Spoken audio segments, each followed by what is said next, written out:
Sa video na ito ay pag-uusapan po natin ang balita tungkol sa Trump meme coin. Oo, ito po isang crypto token na nauugnay sa dating US President na si Donald Trump.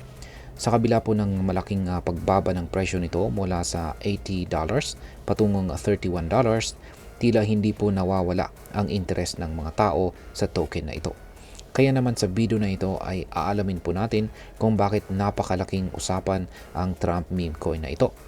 Paano po nito nalampasan ang trading volume na XRP at ano po ang epekto nito para sa atin bilang mga Pinoy crypto traders at investors.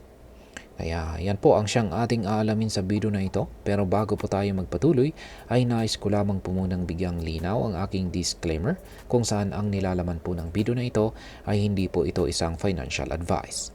For education and information purposes lamang po ang layunin nito. At ayan, unang-una ay ano nga ba ang Trump meme coin? Ang Trump ay isa pong meme coin na nakabase sa blockchain ng Solana. Ito po ay inilaunch noong nakarang linggo ng dating Pangulo ng US na si Donald Trump. Ayan, kung saan ay siya po ulit ang kasalukuyang Pangulo ngayon ng US.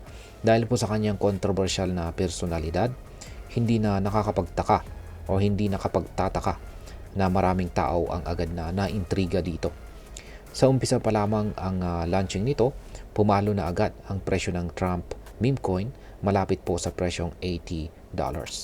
Ngunit hindi po nagtagal ay bumagsak po ito ng 61% na nagresulta sa mababang presyo na nasa $31 na lamang.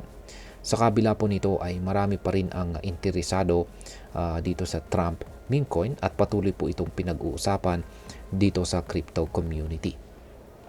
Ngayon ay paano nga ba nalampasan ng Trump meme coin ang trading volume nitong si XRP? Ayon po sa CoinMarketCap data noong January 23, 2025, ang Trump meme coin ay nagtala ng $8.7 billion na trading volume sa loob lamang ng 24 oras. Ito po ay mas mataas kumpara kay XRP na may $8.3 billion na volume sa parehong panahon. Pero paano nga ba ito nangyari? Una ay mahalaga pong tandaan na ang mataas na trading volume ay hindi po palaging nangangahulugan ng positive interest.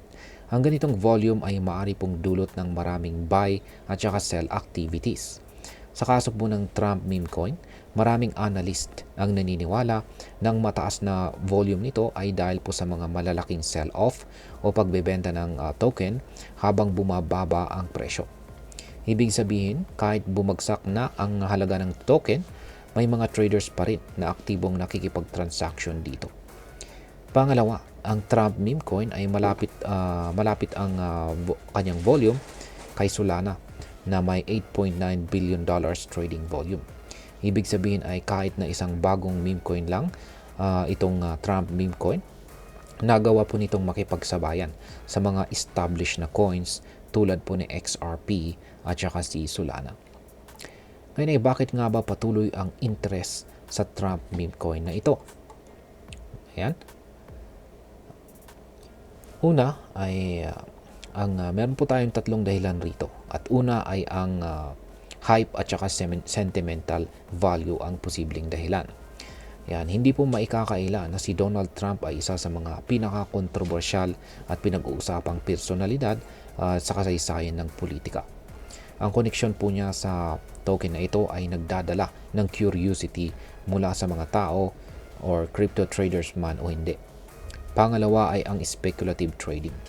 Marami pong traders ang naniniwala na ang pagbagsak po ng presyo ng isang crypto ay isa po itong oportunidad para bumili sa murang halaga. Ayon po kay Ginoong Michael Van de Poe, isang analyst, may potential pa rin ang Trump meme coin na ito. Ayan, kahit na bumaba ang presyo nito. Pangatlo ay ang marketing at saka visibility nito. Dahil po sa dami ng balita at saka usapan tungkol sa Trump meme coin, marami ang naaakit na subukan ito. Ang ganitong visibility ay mahalaga po, lalo na sa mga meme coins na heavily reliant sa hype at saka community interest. At ngayon ay ano naman po ang maaring maging epekto nito para sa atin bilang mga Pinoy crypto enthusiast. Ayan. Dahil ang Trump meme coin ay may mataas na trading volume, maaari pong magdulot ito ng curiosity sa mga bagong investors. Pero mahalaga pong tandaan na ang hype sa isang token ay hindi po palaging nangangahulugan ng magandang investment. Maliban dito ay ang malaking pagbaba po ng presyo ng Trump meme coin mula sa $80 patungong $31 ay nagpapakita kung gaano po kabilis magbago ang takbo ng presyo sa crypto market. Bilang mga trader, dapat po tayong maging maingat sa pag-invest, lalo na sa mga meme coins na tulad nito. At ang panghuli ay ang pag-usbong po ng mga tokens tulad ng Trump meme coin ay nagbubukas po ng usapan tungkol sa speculative trading at kung paano po naapektuhan ng hype ang crypto market. At ayan, bilang panghuli ay ano naman po ang aking masasabi tungkol dito. Ayan, ang hype. Ayan, wag po tayong magpadala sa hype. Ang hype ay maaari pong magdala ng malalaking kita, pero maaari rin po itong magdulot ng malaking pagkalugi. Kaya siguraduhin na uunawaan mo ang project bago ka po mag-invest. At mahalaga na rin ang pagsunod sa mga balita at saka trends tulad nito. Ngunit wag po nating kalimutang i-verify ang mga impormasyon at mag-research. At panghuli ay kung hindi mo po kaya ang volatility ng mga meme coins tulad po ng Trump meme coin, mas makakabuti pong umiwas na lamang po sa ganitong uri ng mga investment. Yan, sa kabuuan, ang Trump meme coin ay isang patunay kung paano po ang hype at kontrobersiya ay maaring magdala ng pansin sa isang token. Pero hindi nito binabago ang katotohanan ng mga meme coins ay napaka-volatile at saka napaka-risky. Bilang mga Pinoy crypto traders at saka investors, mahalaga na tayo ay maging maingat, mapanuri at handang matuto sa bawat galaw ng market.